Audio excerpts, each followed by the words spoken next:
Well, hello everyone. This is a paranormal truth seeker. I want to talk to you about an interesting subject.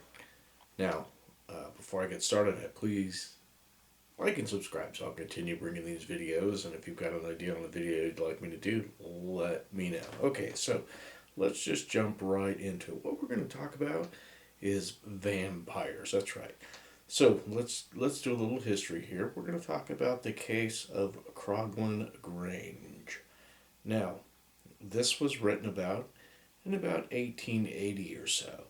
And the story happened around 1875, and it involved two brothers and a sister. Now, in this story, it's pretty interesting as to what happens, but later an individual tried to go back and disprove it, Charles Harper, in about 1924. And he did find some things that were mentioned in the story. So let's go ahead and jump into it. So we have a family, two brothers and a sister.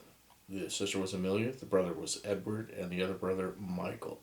And their last name was Cranswell. Okay, so what happens in our story is basically this. The sister claims that she is attacked by a vampire. Now, I read this story back in the 1970s, and I found it very interesting. It's definitely something that might keep you up at night, especially if you're alone and you hear some strange noises, even though we live across the pond. So, what happens in this story is that they buy this home, and it's a fairly large home. It was from the inheritance of their parents, from what I recall. And so they bought the home, they all moved in together, none of them were married.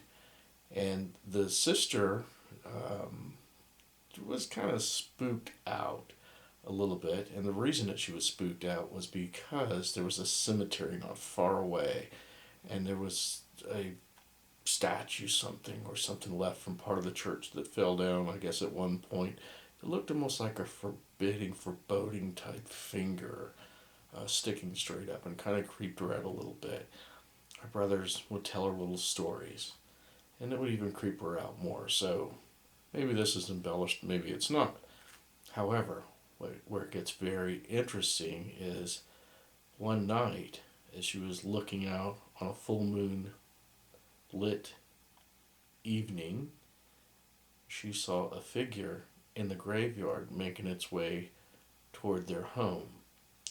Well, this spooked her a bit, but she continued to watch it.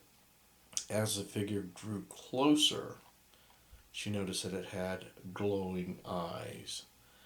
It was bipedal, definitely looked like a human being, and it scared her. She watched as this thing made its way toward her home. She climbed under her covers to hide herself, thinking that this thing is coming after her. She was convinced it was. She heard like scratching on the glass, I remember reading. Eerie enough. She was too scared to scream. She didn't want to look out. Her next fear was that she would hear breaking of the glass, and that's exactly what happened. She heard the glass breaking of her window, and the next thing she knew, the window was sliding up, and, well, this vampire thing came in her window and bit her on the neck. She screamed, which beckoned her two brothers to rescue her, and when they entered the room, this thing was gone. She told them what happened. A doctor was fetched. The doctor came out and treated her. She was very weak. The brothers decided to move a little bit closer to her room, and both of them kept pistols with them. Nothing happened. She finally regained her strength.